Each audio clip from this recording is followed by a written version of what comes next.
responsabilidades cotidianas, nuestras amorosas responsabilidades familiares, pero también el maravilloso privilegio de poder deleitarnos en el día del Señor. Y creo que la mejor forma de no caer en un proceder religioso es nunca poner en nuestra mente la idea de que unas pelean con otras o una tensión que realmente no existe. A veces es la familia o es Dios, es el trabajo o es Dios. No, es mi trabajo glorificando a Dios, es mi relación como familia glorificando a Dios. Y cuando aprendemos a vivir nuestro caminar cristiano de esta manera, fechas y festividades como la que ayer pasó, como la del 31 que se acerca, no va a ser un tema gravoso, simplemente va a ser un espacio para glorificar a Dios en nuestra comunión con la familia, sin interferir con nuestro santo deber de ser edificados y alimentados mientras alabamos al Señor nuestro Dios en su santo día. Ese es el cristianismo, lo demás es religiosidad.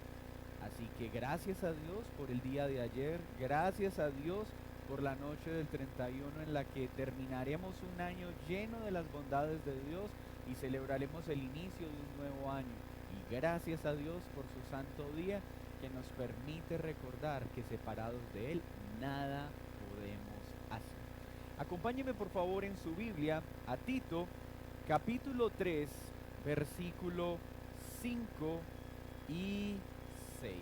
Tito capítulo 3 versículo 5, 6. Dice así la palabra de Dios: nos salvó no por obras de justicia que nosotros hubiéramos hecho, sino por su misericordia, por el lavamiento de la regeneración y por la renovación en el Espíritu Santo, el cual derramó en nosotros abundantemente por Jesucristo nuestro Salvador. Señor, gracias por tu palabra, por este espacio de escuela dominical que nos provees para seguir aprendiendo acerca del Espíritu de Dios, acerca de su función, de su rol, de su operación, de su manifestación a la luz de la Escritura. Y hoy como iglesia, Señor, este puñado de tu remanente que se reúne para oír tu palabra, te ruega y te suplica que todas estas verdades sean hechas vida en nuestra vida y que esto que hoy aprenderemos tenga una gran incidencia en tu iglesia. Te rogamos, Dios, para que nuestras vidas, nuestra familia y la iglesia cada día sean avivados por el poder de tu Espíritu Santo. En el nombre de Jesús. Amén y amén. Estamos hablando del Espíritu Santo y hoy el tema que nos reúne es el Espíritu Santo y el avivamiento. Una palabra muy escuchada en estas últimas generaciones de la cristiandad, el Espíritu Santo y el avivamiento. Pablo, en esta carta a Tito, su comisionado apostólico, le habla acerca de esa operación del Espíritu Santo, de esa llenura que fue operada en él, esa renovación, esa regeneración que vemos en el Espíritu Santo. Y está anunciando este hecho no como un evento futuro. Note la gramática del versículo 5, dice nos salvará, nos salvó, como un hecho que ya sucedió en la vida de quién, de cada creyente, ¿cierto? Y cuando esto pasa, cuando somos salvos de manera simultánea, estamos siendo regenerados, renovados por el Espíritu Santo. Somos avivados, somos traídos a vida, porque antes estábamos ¿cómo? Muertos, y por lo tanto necesitamos un soplo de vida, que es ¿quién? El Espíritu Santo, tomando a un muerto de las tinieblas y trasladándolo a la luz. Así pues, el Espíritu Santo no opera en la vida de la iglesia como meras gotas de agua, sino como lo muestra Pablo recurrentemente en sus cartas, como un torrencial de agua. Pablo experimentó ya este aguacero en su propia vida. Cuando él empieza a difundir el evangelio, lo hace por causa de ¿qué? De ese derramamiento del Espíritu de Dios, de esa operación sobrenatural en un hombre celoso de la religión, que ahora se convierte en un hombre apasionado por Cristo. ¿Y qué ocasionó esto? ¿Qué ocasionó esta transformación? Su dedicación, pues ya era supremamente dedicado. Su celo por la religión, era completamente celoso de ella. ¿Qué trajo entonces en este hombre tal transformación? La operación del Espíritu Santo por medio de Jesucristo. Cuando el temor de Dios, a través de la operación del Espíritu Santo, desciende sobre comunidades, en estas comunidades pasa algo.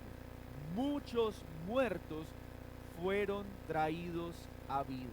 Ciudades enteras, naciones enteras a lo largo de la historia han experimentado conversión, regeneración, renovación. ¿Y esto debido a qué?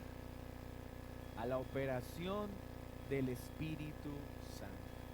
¿Qué es entonces un avivamiento? Y qué importante es aclarar este término. Pues sin lugar a duda es algo que debe estar en la oración de una iglesia.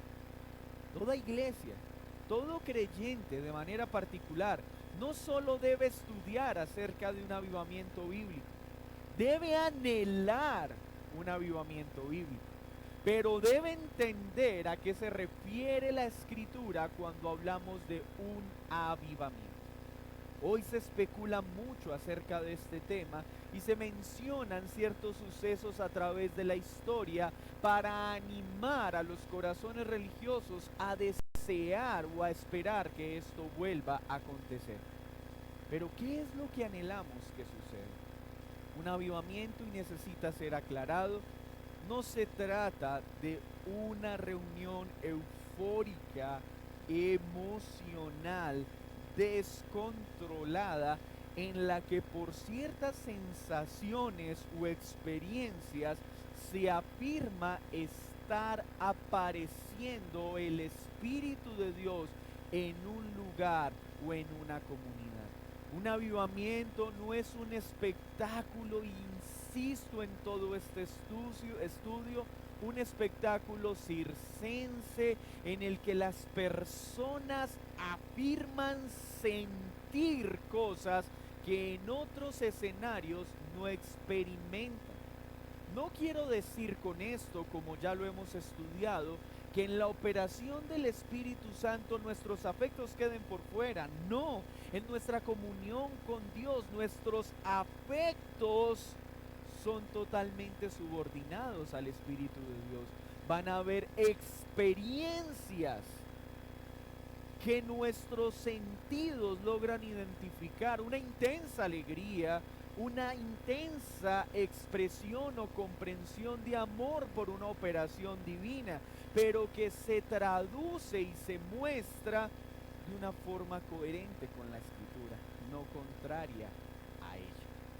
Así pues, un avivamiento no tiene que ver con una masa influenciada, movilizada a tener ciertas experiencias religiosas. El verdadero avivamiento a la luz de la Escritura tiene que ver con una poderosa operación del Espíritu Santo en el que muertos son traídos a vida, y los que son traídos a vida son movidos en una medida intensa, apasionada y rebosante por el Espíritu de Dios, para que el Evangelio se extienda. Todo avivamiento tiene un propósito salvífico y santificador. lo demás no tiene que ver con un avivamiento. ¿Listo? Veamos entonces varios elementos históricos. La historia de la iglesia ha sido moldeada por líderes y espirituales memorables.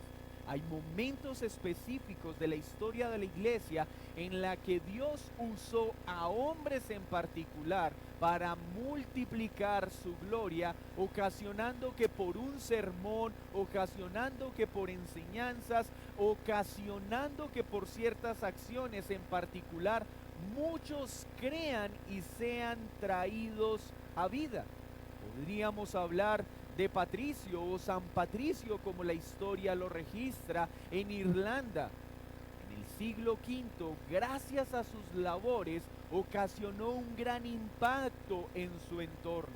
David en Gales o San David, otro hombre que en el siglo VI fue usado por Dios para causar un gran avivamiento, no solo de proporciones locales, sino aún nacionales.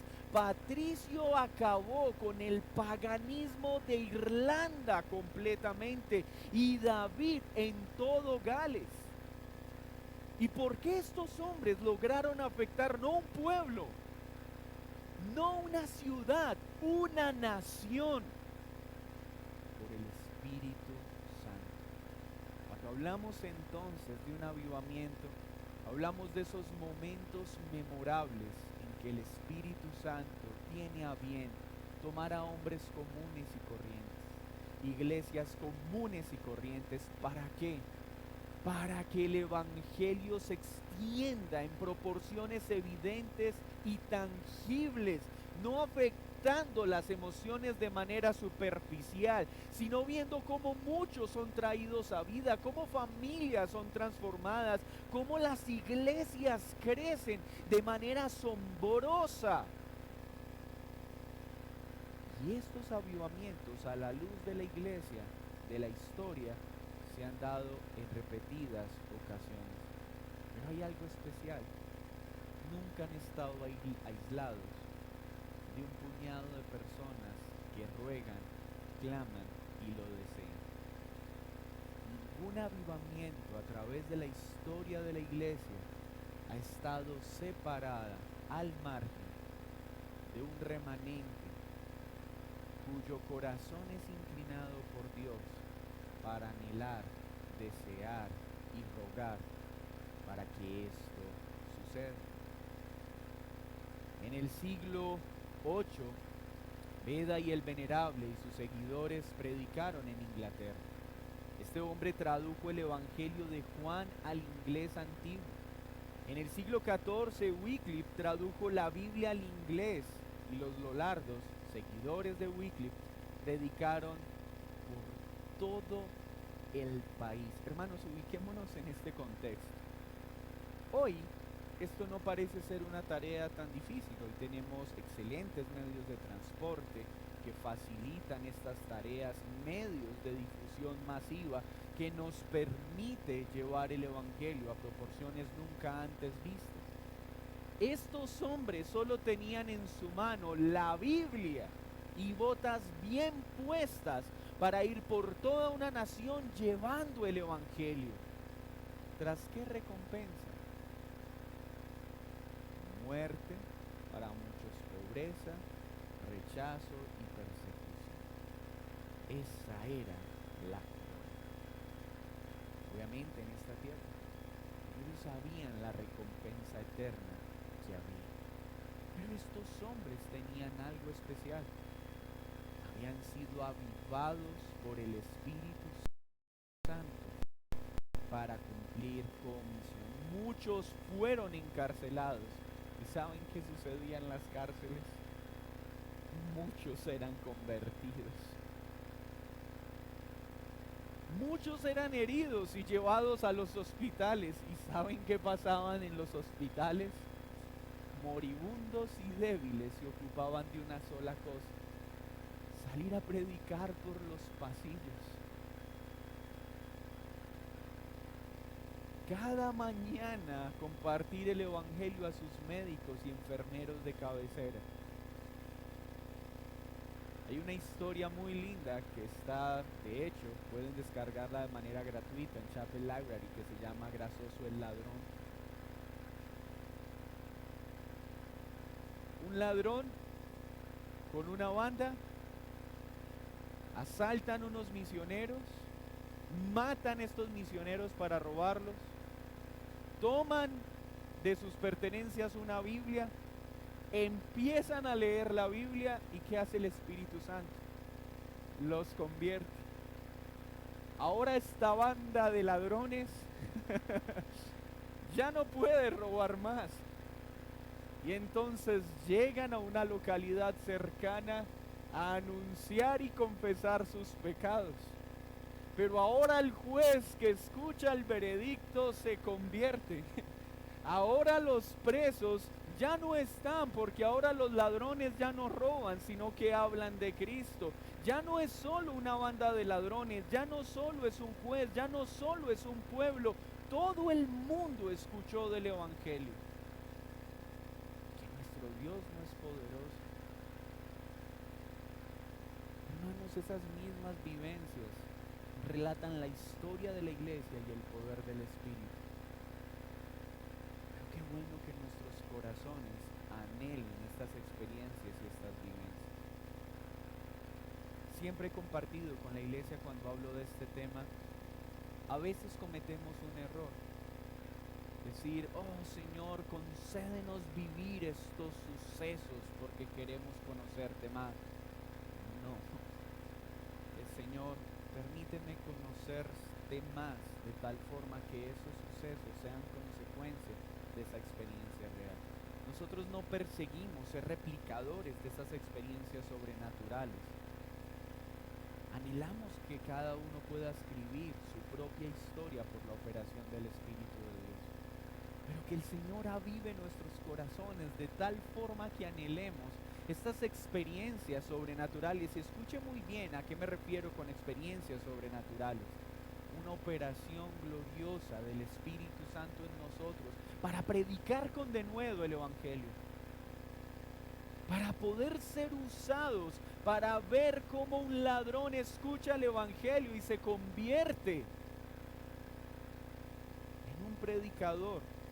Para ver cómo un asesino se arrepiente de sus pecados y ahora sirve a Dios para su gloria. Para ver cómo muchos muertos son traídos a vida.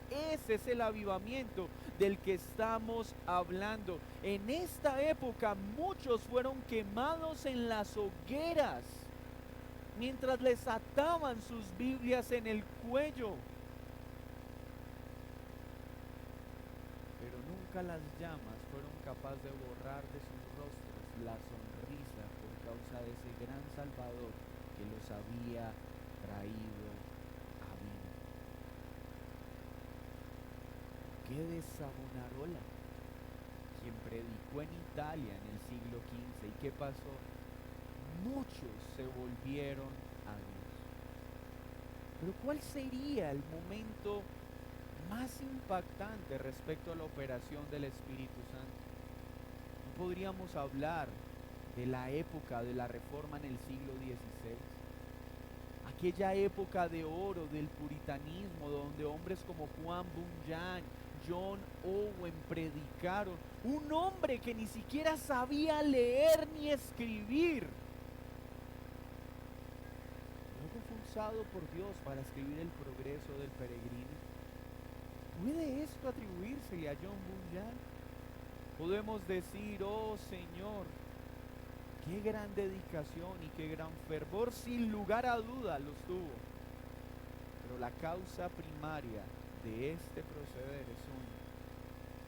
El Espíritu Santo tuvo a bien tomar a un hombre vil y menospreciado, que ni siquiera era adulto en su formación, y concederle una capacidad de escribir como pocos hombres aún hoy tienen. ¿Para qué? Para avivar una nación. Nosotros nos alimentamos del avivamiento que experimentó John Owen. ¿Cuánto consuelo no nos ha traído esta obra en nuestros momentos de persecución en este peregrinaje, en los momentos de duda, en los momentos de temor. Hoy seguimos siendo avivados por una pluma que escribió siglos atrás. ¿Esto por qué? Por el Espíritu de Dios. En el siglo XVIII está el despertar en Gales, en Escocia, en Inglaterra, en Norteamérica. También que advierte esta realidad,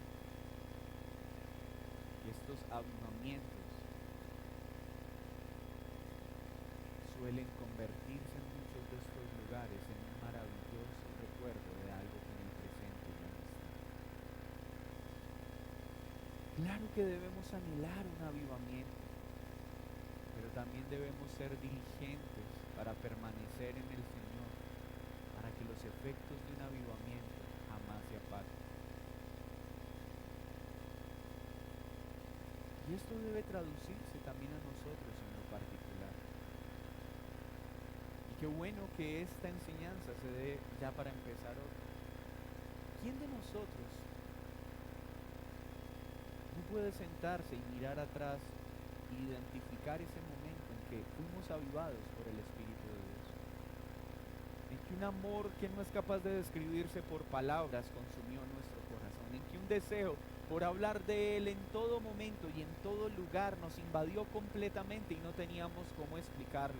El ver cómo muchos amigos ya nos decían, pero es que tú ya no hablas de otra cosa, sino de ese Dios del que te salvó.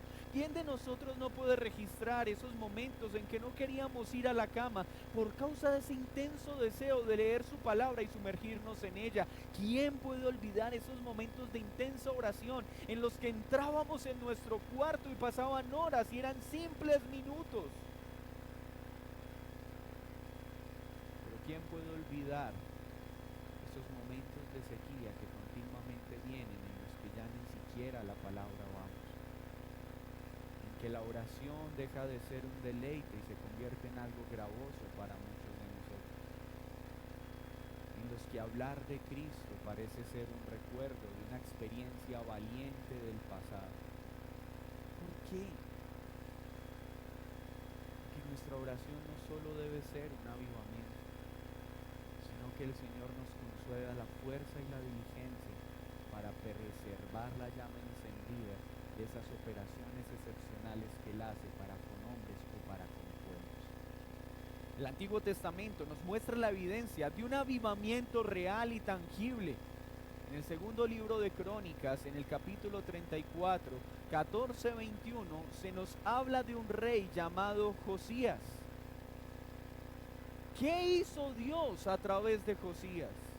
Afectó una nación completa por la palabra. A través de la palabra fue movido el corazón de este joven rey a quitar los ídolos de una nación. No solo él fue afectado, no solo su familia fue afectado, afectó a una nación completa. ¿Y quién hizo esto? El Espíritu Santo. Derritió el corazón de un rey, hizo que un pueblo entero viniera de rodillas y se volviera a Dios. Estos son los avivamientos por los cuales debemos orar. Esta es la salvación por la cual debemos suplicar, para que Dios transforme ciudades, naciones. Y no estoy diciendo que seamos ingenuos y perdamos de vista lo que la Biblia también enseña, que la maldad irá en aumento, que los corazones cada día se endurecerán. Claro que no ignoramos esa realidad, pero esa realidad nunca opacó el deseo santo de los que nos han precedido. Esa realidad nunca llevó a los puritanos a dejar de orar por naciones enteras. Esa realidad de ver cómo la maldad va en aumento no impidió que un hombre orara y rogara: Señor, dame a Escocia, Señor, dame a Escocia, Señor, dame a Escocia.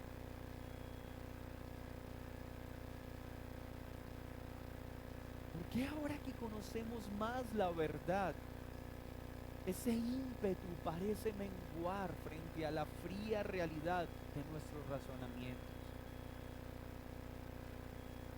¿Por qué la expectativa comienza a ser opacada por la razón? Dejamos de soñar y anhelar lo imposible. Gloria a Dios por la reforma que grita con fuerza: sola escritura. Pero ¿en qué momento pensamos que la sola escritura anula nuestra capacidad de soñar? ¿Ingenuidad o fe? Oh Señor, danos al Quindío. ¿Ingenuidad o fe? Oh Señor, dame a mi familia. Déjame ver cada uno de mis seres amados postrado a tus pies. ¿Emocionalismo o fe?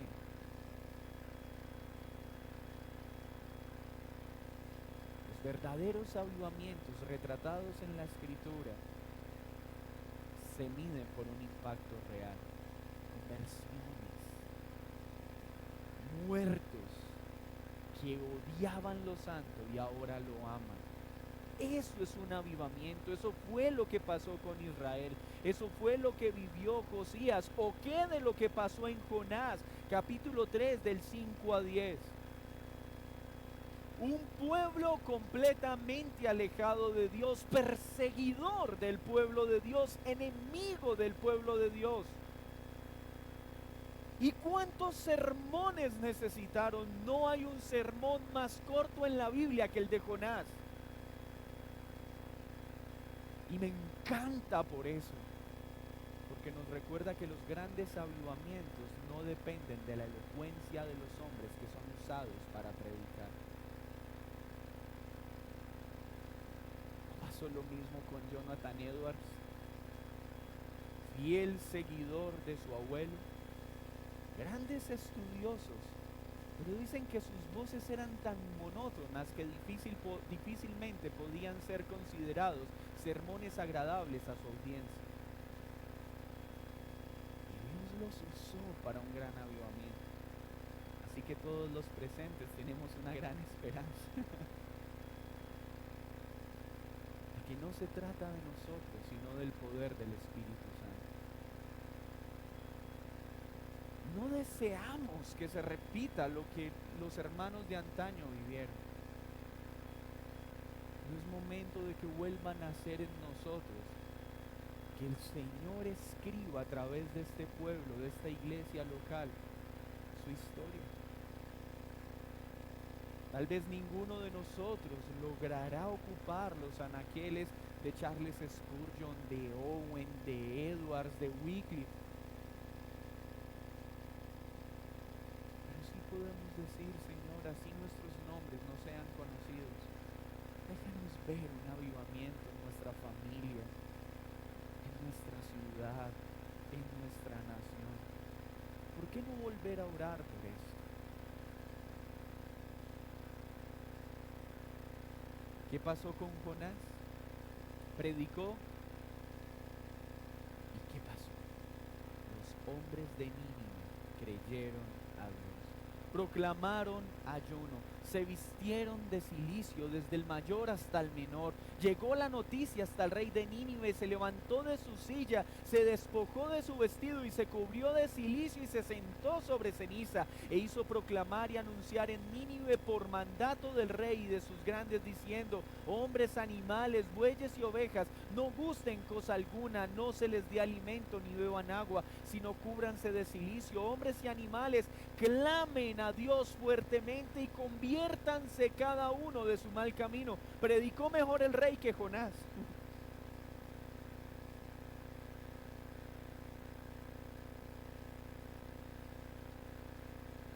Jonás solo dijo: arrepiéntanse, que el reino de Dios está cerca. Y un rey, avivado por estas palabras, se convirtió en un mejor predicador que aquel que predicó, sin ninguna formación teológica, Solo hubo tiempo para correr de rodillas al Dios vivo. ¿Saben cuál es mi ruego en esta mañana? Que la iglesia local, Gracia y Vida, vuelva a soñar con avivamiento, pero con unos avivamientos vivos. Ay, mis hermanos, que cada uno de nosotros vuelva a ser encendido por ese fuego santo que anhela hablar del Salvador a quien se acerque a nosotros. Ese fuego santo que hace que con delicia y deleite vayamos a las Escrituras horas, no por un acto de religiosidad, sino porque es nuestra mayor plenitud. Pero estos avivamientos no solo se ven en el Antiguo Testamento, podríamos citar más, pero ¿qué del Nuevo Testamento? Pedro, el impulsivo Pedro, el torpe Pedro de palabras, un simple pescador sin formación académica. ¿Qué pasó cuando fue avivado por el Espíritu de Dios y Dios avivó a muchos a través de su mensaje? Miles se convirtieron. Esto es un avivamiento. Miles fueron compungidos en su corazón y se arrepintieron de sus pecados. Un verdadero avivamiento se da cuando muchas personas, por la operación del Espíritu Santo a través de la predicación del Evangelio, produce un arrepentimiento real en los corazones. Avivamiento entonces es sinónimo de un verdadero arrepentimiento cuyo efecto se extiende de manera sobrenatural en muchos por la verdad de Dios. Todo aquello que hoy se le ponga el nombre de avivamiento sin estar unido a la palabra de Dios no es un avivamiento.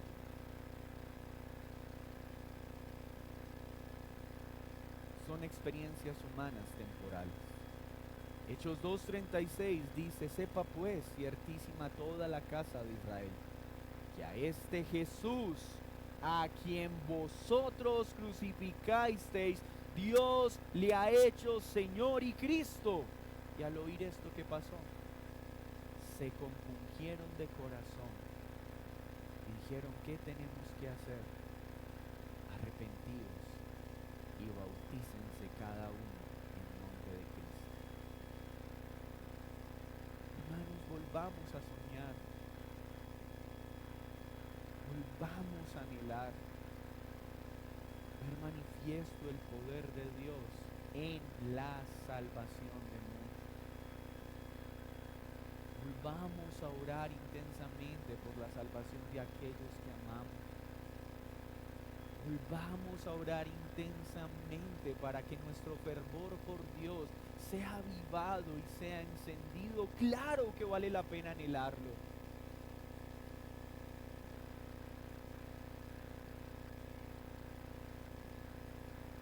¿O qué de Felipe? Fue a Samaria, dice Hechos 8:8, ¿y qué pasó? Enseñó y muchos creyeron. ¿O qué de Pablo en Hechos 13:48 al 49? Los gentiles, oyendo esto, se regocijaban y glorificaban la palabra del Señor, y creyeron todos los que estaban ordenados para vida eterna. Y la palabra del Señor se difundía por toda aquella provincia.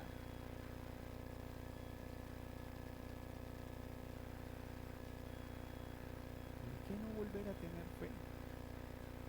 Si nuestro Dios es el mismo ayer, hoy, por los siglos de los siglos. Que llegue la muerte sin verlo es una cosa, pero que no llegue la muerte a nuestra vida sin haberlo anhelado y haber dado todo para experimentar. Iglesia, roguemos por un avivamiento, que así como pasó en Israel, que así como pasó con Nínive, que así como pasó en todas las provincias en las que Pablo sirvió y predicó, así nosotros podamos ver un avivamiento en nuestras familias, en nuestros trabajos, en nuestras ciudades, en nuestra nación. causa del poder del Espíritu Santo. Hechos 14:1 dice, aconteció en Iconio que entraron juntos a la sinagoga de los judíos y hablaron de tal manera que creyó una gran multitud de judíos y de griegos. Cuando el Espíritu de Dios está operando un avivamiento, muchos se arrepienten, muchos creen y muchos son salvos.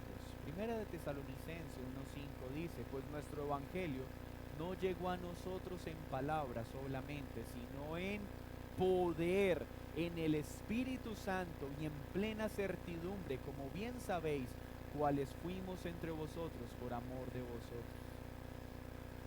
Esto debe ser parte de la oración de esta iglesia. Señor, concede a esta iglesia local no solamente hablar el Evangelio, sino que éste sea comunicado con el poder del Espíritu Santo y haya plena certidumbre en todos los que se reúnen en este lugar.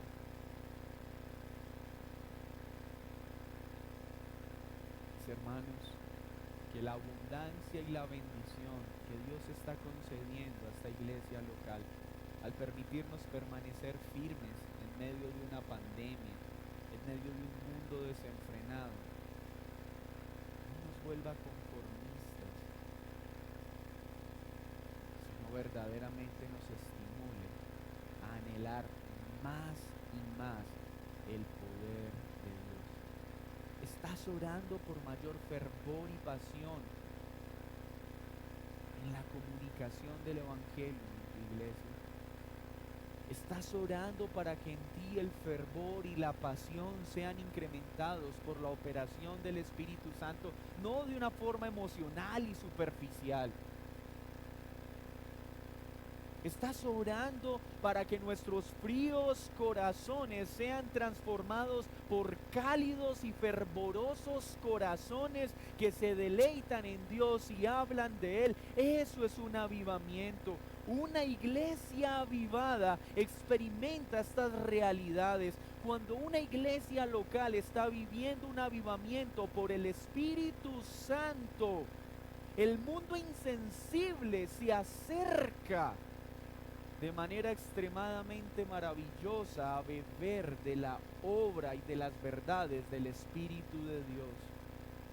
Las verdades sobrenaturales de las que tanto hablamos se vuelven reales. Cuando una iglesia es avivada, los que escuchan la voz de Dios tiemblan ante la idea de Dios.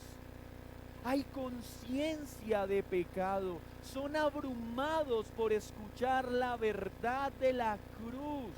Hay un gozo indescriptible que inunda los corazones y el cielo ya no parece lejano, sino una realidad cercana. El canto de una iglesia local se transforma, la oración del pueblo se transforma, porque ahora el pueblo ora con confianza, ora con fervor.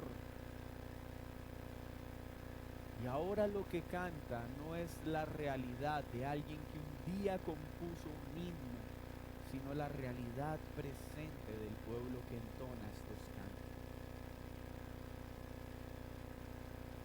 Y todos hemos experimentado en algún momento estos momentos bellos, en el que una prédica nos parte en pedazos, en el que por causa de un momento de intimidad con la Escritura, nuestro corazón es encendido de manera especial.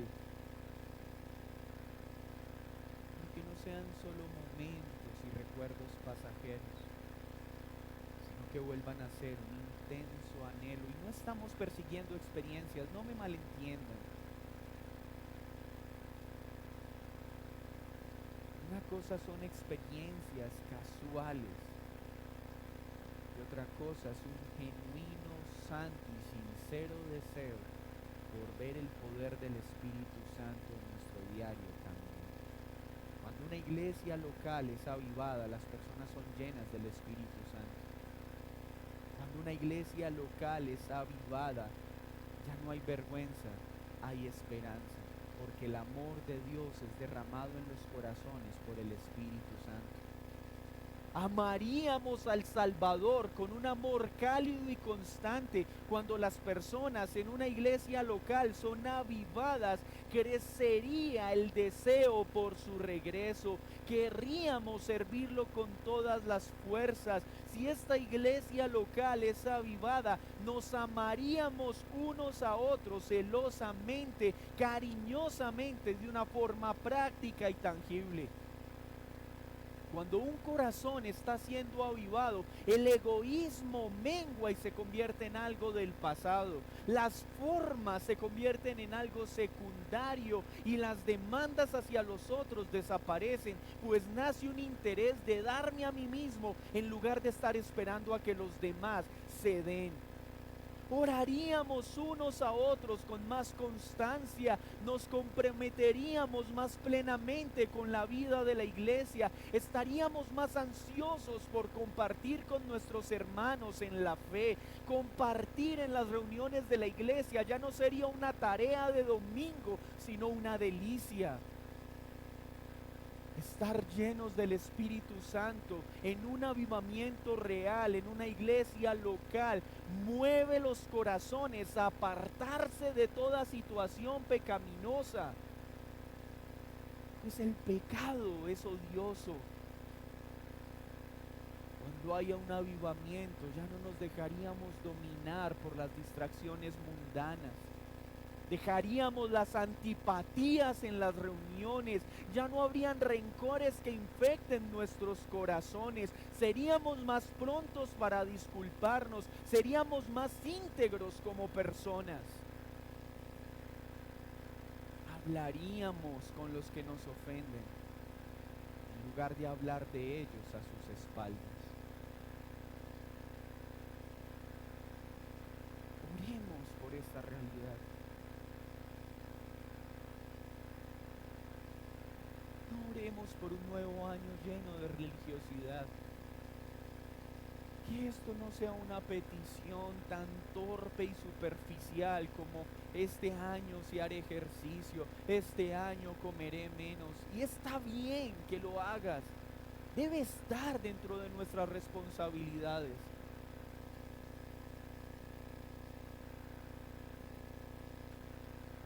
Pero que nuestra mayor prioridad este 2023 sea anhelar, rogar y suplicar por un avivamiento para esta iglesia local, para nuestras familias, para nuestra ciudad, pero también para nuestra vida.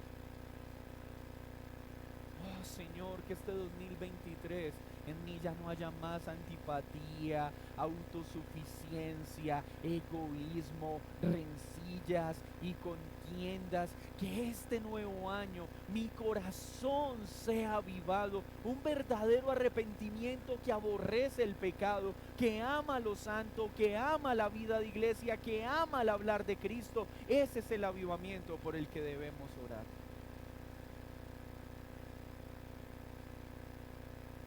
Nota final.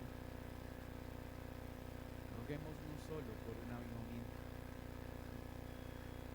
roguemos para que cuando éste se dé,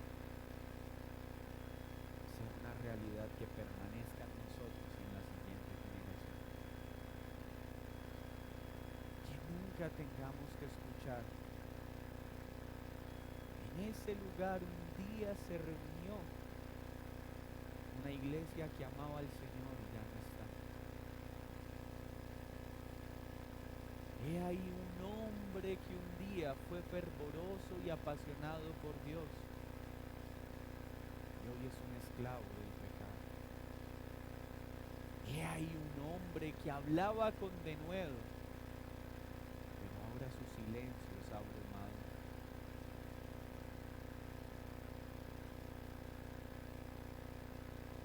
El Señor nos conceda crecer en sabiduría, en piedad, en fidelidad a su palabra, que esta iglesia sea avivada.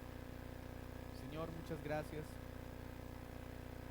por los claros ejemplos que hay en tu palabra de lo que es un verdadero avivamiento: arrepentimiento, fe, amor por ti, amor por el cuerpo, santo deseo por predicar la verdad del Evangelio.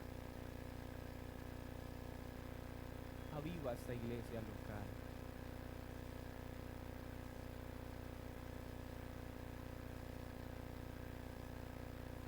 Aumenta la fe de este pueblo. Haznos un pueblo fervoroso, un pueblo apasionado. Y a cada uno en el contexto que lo has determinado, en la medida que lo has determinado.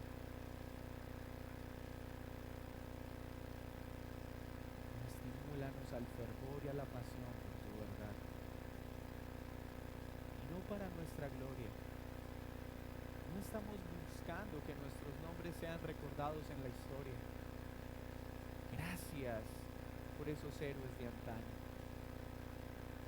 Gracias por Spurgeon, por Owen, por Edwards, por Wycliffe, por Calvino, por Lutero. Gracias por todos ellos. Pero más que interesar que nuestros nombres un día estén en esa línea, bastaría con que digan, esa iglesia que se reúne allá, aunque no conocemos su nombre ni cómo se llaman sus pastores, predica fervorosa y apasionadamente la verdad del Evangelio.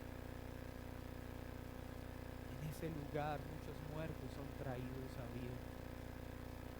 En ese lugar se reúnen familias ejemplares que reflejan a Cristo. En ese lugar se reúne un puñado de gente que solo desea hablar de Cristo como Señor y Salvador.